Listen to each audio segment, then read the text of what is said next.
Estamos aqui hoje recebendo o Dr. Axel Schott, médico otorrinolaringologista, com uma vida dedicada a essa especialização e vai nos falar hoje sobre as infecções das vias aéreas. Dr. Axel, o que é a rinocinusite? Como ocorre? A rinocinusite nada mais é que uma inflamação das células que reveste os seios paranasais e a cavidade nasal. Ocorre de maneira simples, são as IVAs, infecções das vias aéreas superiores, e também as infecções alérgicas. Essas infecções comprometem e acometem todos os seios da face, ou seja, seios maxilares, seios estimoidais anteriores e posteriores, seios esfenoidal e seios frontais. Perfeito. Dr. Axel, são mais frequentes no inverno? Toda época. A predominância maior é o inverno, porque nós faremos as rinocinusites sazonais, pela mudança do clima que ocorre em certas regiões, mas no inverno, no verão também, pode ser acometido de rinocinusite. Perfeito. Quais são as características do inverno que facilitam as infecções e quais são os principais vírus, Dr. Axel? Os vírus são os vírus comuns da gripe, os rinovírus, o vírus da influenza A e B, a parainfluenza, o enterovírus e o adenovírus. Esses vírus são saprófitos da mucosa respiratória. Quando há uma imunodeficiência, quando há baixa resistência de qualquer pessoa, esses vírus tornam-se agressivos e podem desencadear tanto uma rinocinusite viral e que, posteriormente, não tratada, pode desencadear uma rinocinusite bacteriana. Perfeito. Como o senhor orientaria os nossos telespectadores, os ouvintes que estão na residência, para evitar essas infecções ou, no caso dessas infecções, aliviar os sintomas juntamente com o tratamento especializado? A profilaxia é a que torna-se a situação primordial numa rinocinusite, tanto bacteriana, viral quanto alérgica.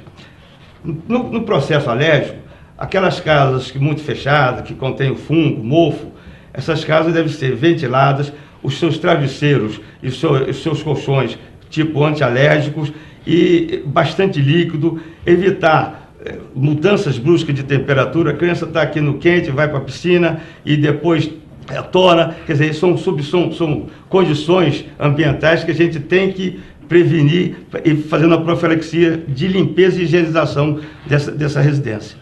Ou seja, que então, contrariamente aos costumes predominantes, no inverno temos que abrir as janelas, deixar que entre o sol, que se ventile o ambiente doméstico.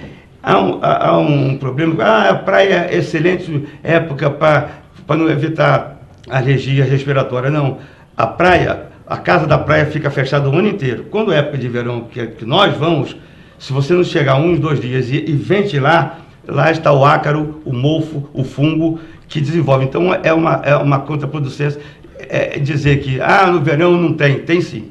No verão tem extremamente, quem é alérgico compromete, mas também no verão. Então por isso que eu digo, é sazonal, mas a predominância da rinocinusite maior no inverno. Maior no inverno, perfeitamente. Dr. Axel, é mais frequente a sinusite nas crianças, nos adolescentes, nos adultos ou nos idosos? Mais nas crianças, pela seu sistema imunológico ainda não está definido. O adulto pega. Há predominância grande, mas a maior incidência, porque as IVAs, infecções das vias aéreas superiores, elas comprometem todos os seios da face. Os seios maxilares, o seio esfenoidal, o seio frontal e o seio timoidal anterior e posterior, eles são comprometidos porque ainda não tem um desenvolvimento normal daquela criança. Então, a possibilidade de adquirir as rinocinusites alérgicas, virais e bacterianas é muito maior. Perfeito. O que o senhor recomendaria para os nossos telespectadores em termos de alimentação e hábitos? Olha, eu particularmente, alimentação, o pediatra pode falar melhor do que eu, mas no verão e em certas épocas, a gente pede que as nutricionistas falam mais no aspecto de boa alimentação, líquidos, vitaminas de modo geral, sucos de laranja, de limão, são coisas bem hidratadas, uma boa hidratação que é recomendável nesse período. Mas confesso a você que mesmo com tudo isso, se houver uma baixa de resistência naquele paciente, ele vai adquirir uma rinocinusite. Ah, perfeito. E há uma constituição genética que predispõe, doutor Axel? Sim, tem pessoas que têm no seu DNA um componente alergênico, vem de pai, de avô, de tio. Esse paciente leva com você esse DNA alergênico. Maior possibilidade, muito maior, evidentemente, a muito maior. Doenças das vias aéreas superiores. Muito maior. Doutor Axel, resuma para os nossos telespectadores quais são os principais sinais e sintomas das rinossinusites e que outros fatores ocorrem para aumentar a incidência dessa doença. Os principais fatores a gente determina da seguinte maneira: essas infecções do trato respiratório superior, por si só, comprometem os seios da face, levando a sinusite ou viral ou bacteriana. Os outros fatores que a gente determina, são os barotraumas, que são diferença brusca de pressão, aqueles pacientes que são acometidos de alguma cirurgia que há a necessidade de uma intubação nasal. Nessa intubação pode carrear germe para os seios da face. Aquelas pessoas que possuem epistaxe, sangramento nasal comumente, e que há necessidade de tamponamento que perdure por mais de 4, 5 dias, pode contaminar também os seios da face, levando às rinossinites bacterianas.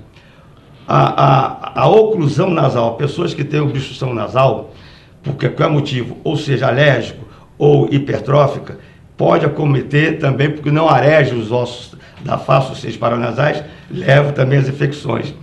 E também uma coisa muito comum, e eu faço aqui uma observação importante, são os corpos estranhos intranasais.